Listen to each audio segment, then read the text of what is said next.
Good morning, September 17th. My title for today is going to be, "And it came to pass." So I'm looking at Genesis 6:1.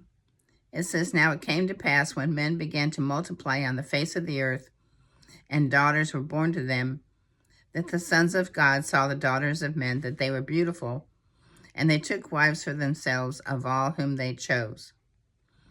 And it goes on, it says, "And the Lord said, My spirit shall not strive with man forever, for he is indeed flesh, yet his days shall be numbered 120. And it goes on, goes into Noah and the flood and all that. And then over here in Luke 2 comes the redemption. And it starts out, redemption of man. And in Luke chapter 2, it's the very first verse, says, "And it came to pass in those days that a decree went out from Caesar Augustus that all the world should be registered. This census first took place when Quirinius was governing Syria." And this goes on until the birth of Christ. And so there's other places in the Bible that it says it came to pass. So I think about how things that have come, and I've always said this too shall pass. That's kind of been a mantra with me for several years now, that when I come across something that is, problematic, whatever, I say this too shall pass, because I think about what God has already done, and I have gotten through it. It says you don't stay in it, you go through it. And so I always say this too shall pass.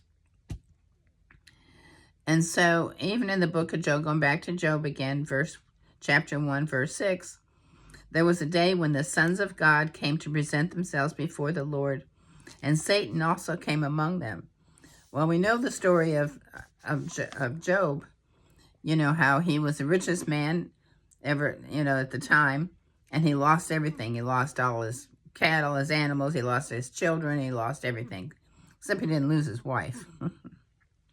and if you go to chapter 2, verse 9, it says, "Then his wife said to him, 'Do you still hold fast to your integrity? Curse God and die.'" So, two things. He never cursed God, and what did he get? He got back double and more portion of what he'd lost. But it struck my attention that it says there was a day when the sons of God came to present themselves before the Lord, and Satan also came among them. And, I'm thinking, and we're all real up on the news, about President Trump and how, they keep trying to kill the guy. They've done everything to him. Lord have mercy, they've taken away they've sued him. Now they're trying to kill him, And so I had to think about whenever we approach God and approach his throne,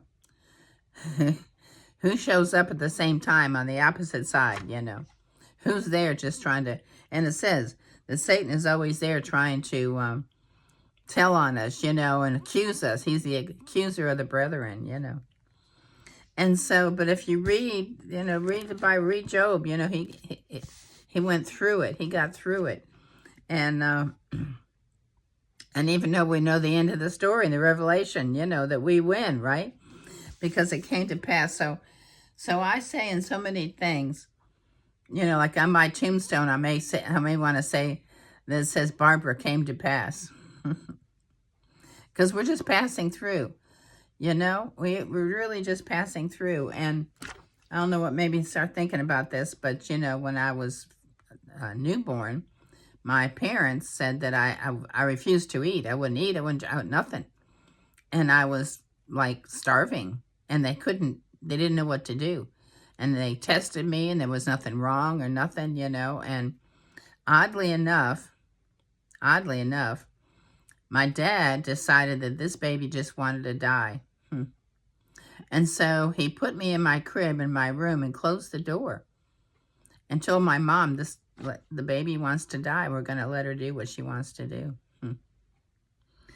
But when my dad fell asleep, she called the doctor in the middle of the night and had him rush over and steal me out of my crib and brought me to the hospital and saved my life, Funny story, isn't it? And then my parents told me, after they tell me that story, they said, I was just the happiest baby. They said they couldn't believe I was the happiest baby they'd ever seen. I was a second born, you know, and I was grown, obviously, when they told me all this, so they'd had 2 more after me. And they said I was just the happiest baby. And so it gives me hope for my life, you know, because the Lord saved me. But whatever I went through, it came to pass. That came to pass. I went through all that, you know. There was a reason I'm here. There's a reason you're here. But there's always going to be the opposition. And so I feel like with Trump, you know, if the enemy is not opposing you, you know, if you're not having trouble, you know, I've heard somebody say, because I hate making mistakes at work, but I had a lawyer that I was working for tell me, you know, if you don't make mistakes, I think you're not working, you know. And so this world is just what it is. It's a whole bundle of mistakes. It's a whole bundle of challenges, you know, and things we need to go through, you know. But I always got to say, this too shall pass. Because, you know, we know the ending, and it's a good ending. And God is on our side, and he loves us. And so when we think we're just going to end our life, you know, or just get, depressed, you know, and go lay in our bed like I was talking about King Ahab, the Arab yesterday, you know. He didn't get what he wanted, and so he went to bed and turned his head towards the wall and just sulked, you know. You know, our life can get that way where things come and we don't like what's happening to us, you know, and we can just get so depressed and sulk, you know. But this too, and the devil's going to be here. He's, you know, he's there. But he's not the enemy of God. He's not. Lucifer was created by God. And so God's not his, you know, he's the enemy of us. He's the enemy. He's our enemy. But God is always on our side. He's there. He's the boss. You know, he's the boss guy. And so he'll always, and you're not fired. He'll always watch over you and take care of you. And so know that. And just tell yourself, you know, when I die, I'm going to put that on my tombstone or wherever, you know, plaque, whatever they do with me, you know. I'm going to say, it's going to say Barbara Gibson came to pass. So I'm going to pass by now. And y'all have a good day, and I'll see you later. Bye. Don't forget, Jesus loves you much more than I could even imagine, or you can even imagine. And I'll see you later. Bye.